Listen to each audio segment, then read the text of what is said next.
বাবারা, মদিনার নবীর হাদিস শুধু যদি বলতে যাই অনেক কথা। আসুন আমরা দেখি আমাদের দেশে অনেক রকমের কথা হয়। আল্লাহর নবী নাকি উম্মি নবী, আমার নবী নাকি একেবারে উম্মি, আমার নবী নাকি কিচ্ছু জানে না। পবিত্র কালামুল্লাহ শরীফের মধ্যে আয়াতটুকু এসেছে। আয়াতের মধ্যে আল্লাহ বলে, আল্লাযীনা ইয়াত্তাবিউনার রাসূলান নাবিয়াল উম্মিয়া।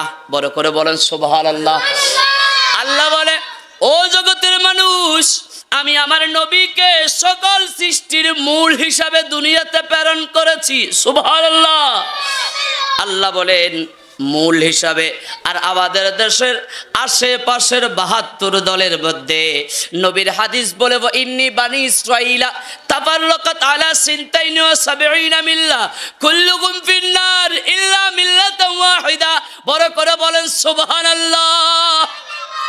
আমার নবী বলে, বনি ইসরায়েলের জবরার মধ্যে ৭২টা দল হয়েছে, আমি নবীর উম্মতের মধ্যে ৭৩টা দল হবে।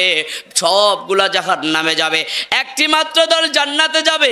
ওগো মায়ার নবী, সাহাবায়ে কেরাম প্রশ্ন করে, ইয়া রাসূলুল্লাহ, ওগো মায়ার নবী, দু জাহানের সরদার, উম্মতের কান্ডারি নবী, ওই দলটা কোনটা? মোল্লা আলী কারি উনি ওনার কিতাবের মধ্যে বলছেন, মানা আলাইহি ওয়া আসহাবি আহলে সুন্নাত ওয়াল জামাত। বড় করে বলেন সুবহানাল্লাহ। আল্লাহ আমার বাবারা ভাইরা, ওই মদিনার নবীর নবুয়তের জবানে এলান করেছেন ৭৩টা দল হবে, তার মধ্যে একটি দল জান্নাতে যাবে।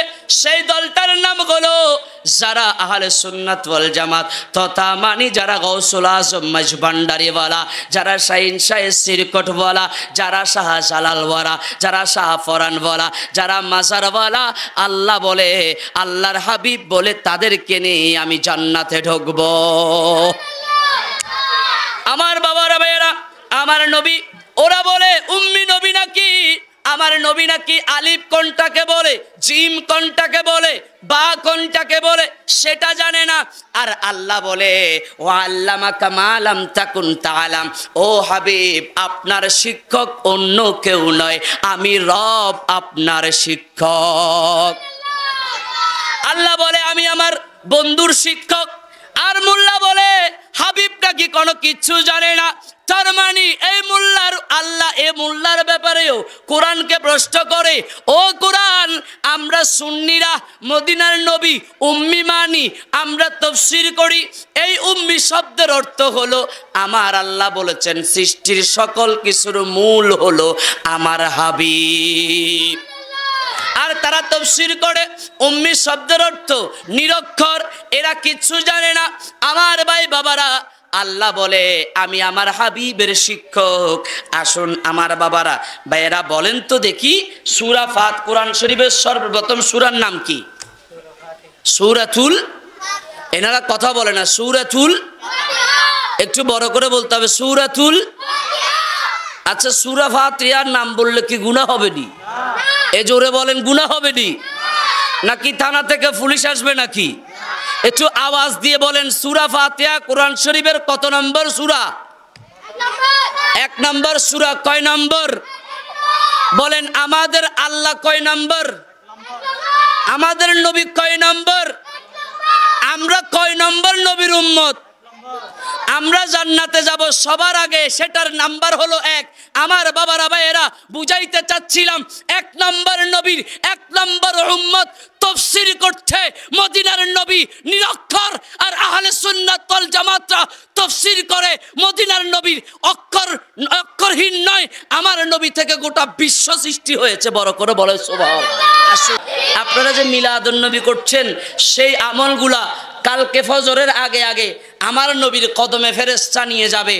ওই ফেরেশতা যাওয়ার পরে যখন দেখবে এই এলাকার মানুষগুলা মিলাদুন নবী পালন করে আমি রাসূলকে স্মরণ করেছেন, বলেন তো আল্লাহর হাবিব খুশি হয়ে আমাদের জন্য দোয়া করবে না?